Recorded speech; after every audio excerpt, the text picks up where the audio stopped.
Our squad is in shambles before and after the international break. It's a constant. Muy buenas a todos, gente buena gente, football geeks, frikis del fútbol, football geeks, and welcome to another episode of Inglés para Vikingos. We're facing an injury crisis just 4 games into the new La Liga season with 7 players sidelined. 7 jugadores de baja por lesión, 7 players sidelined. Some of them regular starters, algunos de ellos habituales en el 11 inicial. With 4 midfielders injured and the 3 who are fit are away on international duty for 2 weeks. International duty, compromisos internacionales. I believe that our coach Ancelotti is in a tough spot, in a tough position right now, and it's going to be a real challenge sorting this out. Honestly, I wouldn't want to be in his shoes right now. Bueno, hemos visto away on international duty, hemos dicho que eso era fuera por compromiso internacional. Luego hemos visto to sort out, este phrasal verb que significa arreglar, ordenar, y luego la expresión to be in his shoes, que es estar en su piel. So the question is, which of these 11 players will be the next to drop out due to an injury with their national team? Take a look at that picture. And by the way, one is already ruled out, Militao, and we'll see that later on. So to drop out of due to an injury significa salir de su selección por lesión, ¿no? So far, Mendy and Tchouaméni have already been ruled out of the French squad, both dealing with knocks. To rule out hemos dicho que es descartar,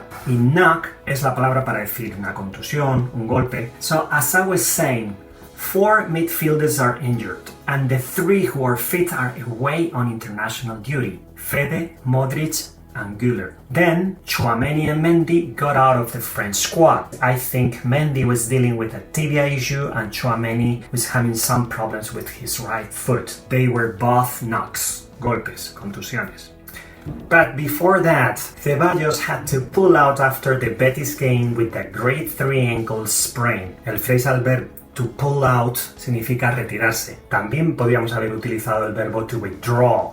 He had to withdraw. Y luego, an ankle sprain es un esguince de tobillo. Pero no os preocupéis que todo este tipo de lesiones las vamos a ver en un apartado concreto y especial. And if we throw in Camavinga and Jude's injuries, si añadimos la lesión de Camavinga y Jude, if we throw in these injuries, plus Alaba's long-term injury coming up on a year in December, long-term injury significa una lesión de larga duración. Si decimos short-term injury, será de corta.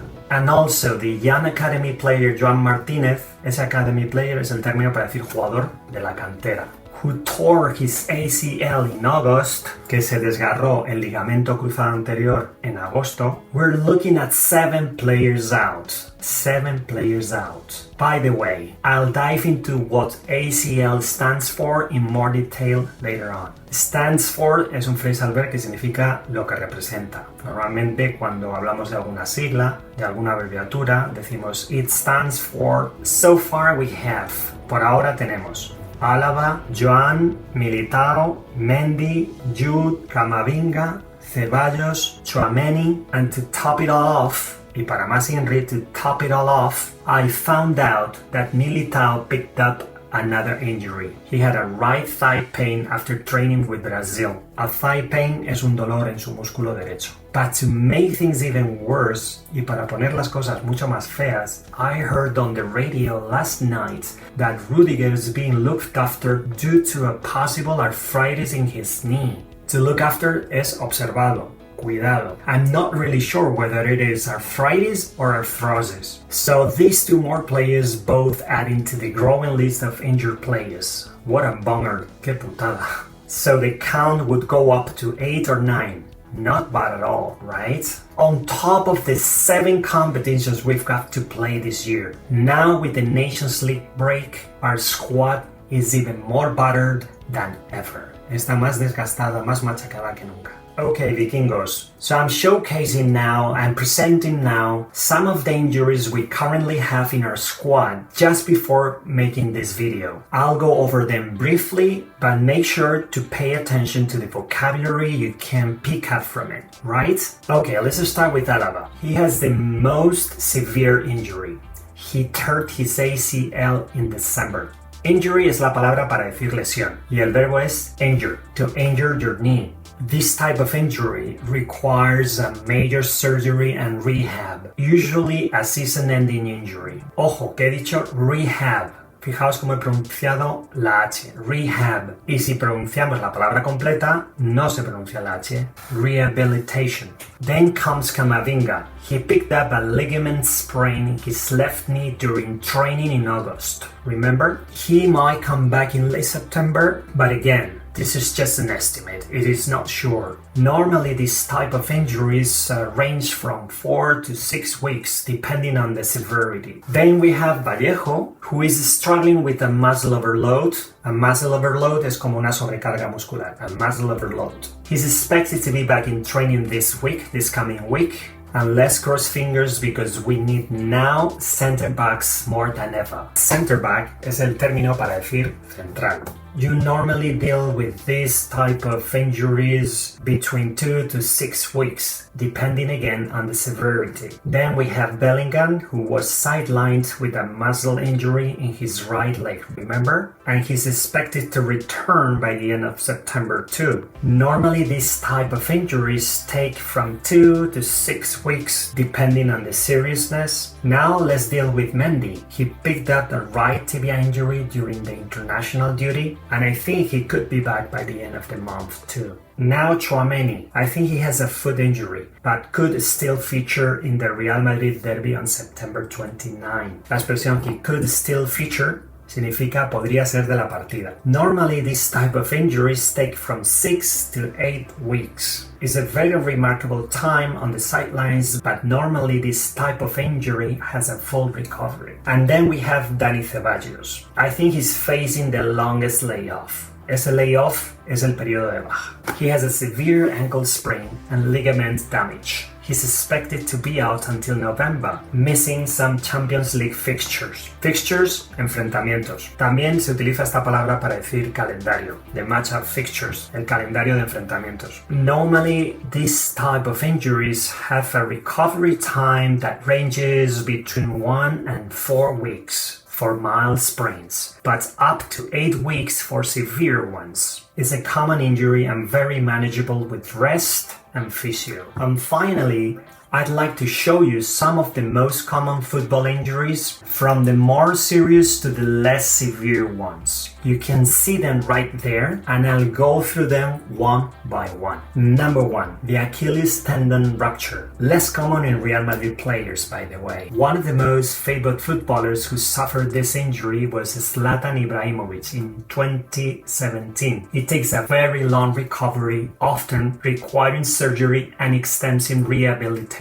Number 2, we have anterior cruciate ligament tear, the ACL. If we look back to our Real Madrid players, we have Marco Asensio in the past. I think he was back in 2019, and he had to have a major surgery and rehab as well. Usually it's a season-ending injury. Then number 3, we have the metatarsal fracture. I remember Beckham having suffered this one while training at Real Madrid. It was back in 2007. And also Neymar 6 years ago when he was in PSG. Recovery time normally takes from 6 to 8 weeks, but you still take a significant time on the sidelines. Then we have number 4 related to ligament injuries, the knee ligament injury, the MCL and ACL sprains. We have Benzema in 2015 with an MCL sprain, and also a famous footballer as it is Van Dijk. I think he was playing for Liverpool back in 2020. He had an ACL tear.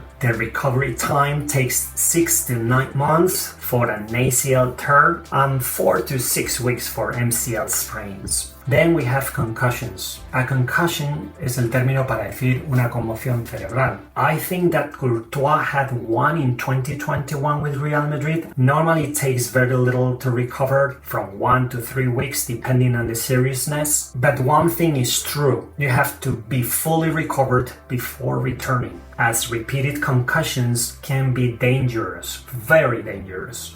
Then we go with the groin strains. The groin strains, esas molestias o distensiones en la ingle. And Pogba, while playing for Manchester United back in 2021, had a serious one. These players have always dealt with these kinds of niggles. A nickel es una molestia. It normally has a recovery time of 4 to 6 weeks. Rest and rehab, but not usually a long-term issue. We find ankle sprains. I remember Hazard in 2020 having one of these at Real Madrid and Cristiano Ronaldo in 2016. It was right in the Eurocopa final with Portugal. It habitually takes from 1 to 4 weeks for mild sprains and up to 8 weeks for severe ones. It's very common, even more in basketball, but usually manageable with rest and a good physio. And then we have the last group of injuries, the less serious ones, muscle strains, hamstrings. Esos muscle strains, esas distensiones musculares, esos isquios, ¿no? Esos hamstrings. Bale had a lot of these kinds of nickels throughout his career, but also Messi back in 2013. The recovery time of these injuries ranges from 2 to 6 weeks depending on the severity. It is a common one, but it's not serious and less recurring. Every time our players go off for international duty, at least a couple of them come back injured. As of today, Ancelotti doesn't have a midfield to train with and he's probably crossing his fingers right now, hoping these don't get worse than they already are. I think it's high time we ask what's really going wrong. La expresión to be high time significa ya es hora de que. También se puede decir de esta forma. It is about time